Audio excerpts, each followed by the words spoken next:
Brad? Well, you said that at times like this were a challenge for the players. How do you think they responded? They were great. The energy, top to bottom, everybody who's in a uniform played. I thought the energy, the spirit was high. Even when they took the lead, I thought the guys stayed together. So the newcomers, the guys who've been here, they played their heart out tonight. And I thought losing the lead, we have let those things affect us. I thought tonight it didn't affect us. And we played with, two new guys out there during that time, so a lot of growth. What specifically impressed you about those two new guys? Just the energy. Also their spirit, they're fighting for something. And so I thought Theo and Marquise were great. Just the energy, ball movement, and just being themselves.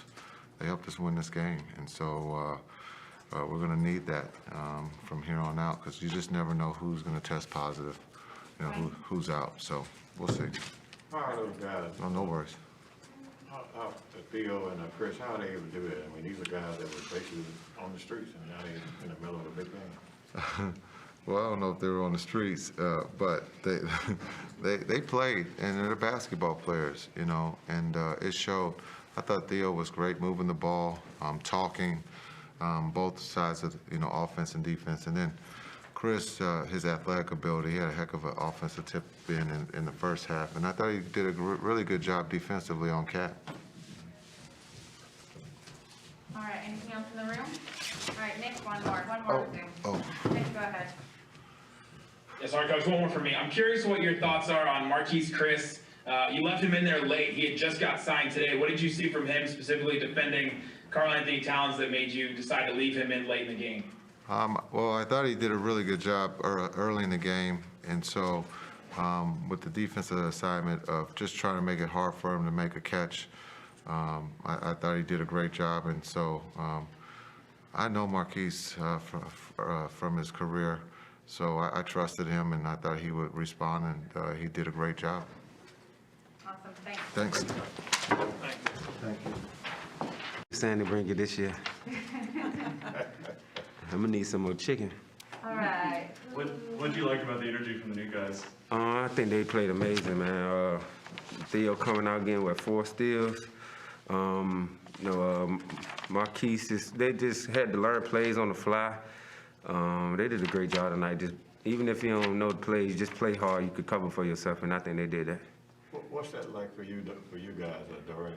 Two new guys out there that you're not familiar with. We just know we got to talk a lot more, because they don't know all the sets and even the defensive principles. So you'll see like early in the game, Theo and stuff was a little late on on help defense, but they picked it up as the game went on. They smart guys, and I knew Theo. I've been playing against both of them guys for about 5 years, so they're pretty smart guys. For those of us who are not behind the scenes, describe, so what's the pregame like now? When did you meet those guys? Did you walk through anything? Man, I think Marquise got here this morning, so I don't even think he got a chance. I ain't see him till the game time, and I seen Theo yesterday. Man, in Minnesota, he was there, but he couldn't play. So they did a great job tonight, though. Like I said, no film watching or anything? We got to watch film one time before the game and walked through a couple plays. Had an early meeting before the game, and had to play. I mean, can't make no excuse. We knew they had guys out too, so it was just gonna be the team that played the hardest. And we knew them from last game, so we knew they sets. We just had to come out with the energy. We knew they 2 guys that bring energy was out, so we had to match their intensity. What were you thinking about your game, like at halftime or early in the game? You really kind of picked up the pace later in the game. I feel like got open looks, but it just ain't going in the first half. But I knew guys was out, so I knew I was probably gonna be taking more shots than I usually do, and I still turned down shots in the first half, and guys on the team was yelling at me like, I don't care if you miss 10, shoot it. So I just try to come out and keep shooting it. What does that do for you guys' confidence, knowing that you can win a game under these kind of circumstances? I mean, we NBA players. I feel like we all go out there knowing knowing we're gonna put up a good chance to, to win the game. Everybody in there play hard, and when we move the ball, it don't matter who on the court. I feel like we can score, and I feel like we've been playing a lot better defense. So. All right, thanks, Bill. Thank you. This is everybody between Zoom and in person, so we'll go ahead and get started in the room, and then we'll go to Zoom. Theo, go ahead. I'll keep this on the whole time? No, yeah, please keep it on. Brad, go ahead for So Theo. Theo, describe this world again. I mean, was just yesterday you kind of telling these guys? Yeah, I mean, it was one I'll probably never forget. I'm about to leave for the showcase with Maine. We had played the night before, and we got guys who were trying to prepare because, there was money on the line because we made it. We were second seed. We had a really good team. We had a really good team to win it, and literally an hour before we're going to the airport, my agent texts me. I was playing Madden, but so I'm like not paying attention to my phone, and I look at my phone. He texts me like, "Yo, don't go nowhere," and I'm like, "What are you talking about?" And then told me I was coming to Dallas, and then the rest is history. It's a blessing. It really is a blessing. You said you're going home. You want to go home after this? I mean, I assume that's a hotel. Like, how do you? Yeah, that's the hotel. I just think about the bed. Yeah. I'm just going to lay down. I'm going to lay down. How do you pack for 10 or 20 days like that? The crazy thing is, it's crazy how God works things out. I packed a lot anyway because I was going to Vegas, the showcase, and we had a break after. So, and then we had a road trip after that. So I had to pack a lot anyway. So then I was already packed up. I'm like, I guess the Lord knew I was going somewhere, but it just wasn't going to be Vegas. And I'm not glad I missed Vegas either. So it's crazy how everything worked out. When did you actually land in Dallas, and what does prep look like when there's not a shoot around a practice? So I met him in Minnesota, and then I flew in with him. Okay. The other day. But then I there wasn't many conversations. Yesterday came in, worked out, said hello to everybody, went home, came back this morning, got some shots up. We came in for film early, had a little walkthrough, went out there and played basketball. All right, anything else? Did you expect you would get this much playing time from the first game? I knew I was going to get some looks. I didn't know I was going to get that much playing time, but I was ready.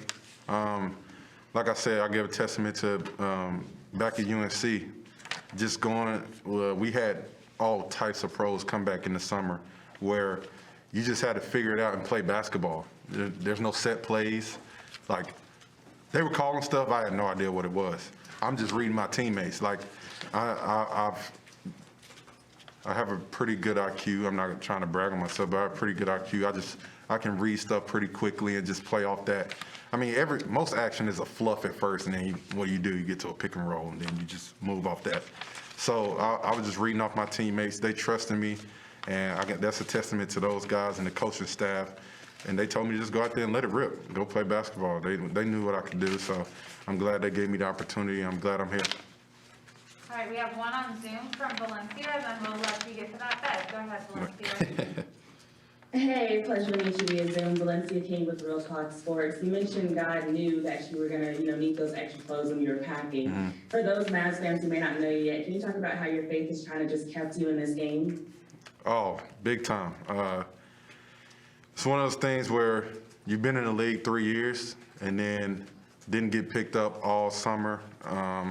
Went to training camp with Boston. Thought I played pretty well through a preseason, but still just on a G League contract. And it's one of those things where I just kept my faith and just understanding I'm here for a reason. And I don't regret, I don't take what I went through at Maine for granted at all. Like, I had a blast. Those guys there, I'll talk to the rest of my life. I mean, great people. And I think that's what made it a whole lot easier. Still talk to them. Everyone texts me congratulations after they found out I got the call up. So when you have a good group in a situation like that where everyone's trying to get to the next level, it makes it a whole lot easier. And God put us all together to meet each other and just, I guess, make each other a lot better and more fun. All right, thank you so much. Thank you. Appreciate it.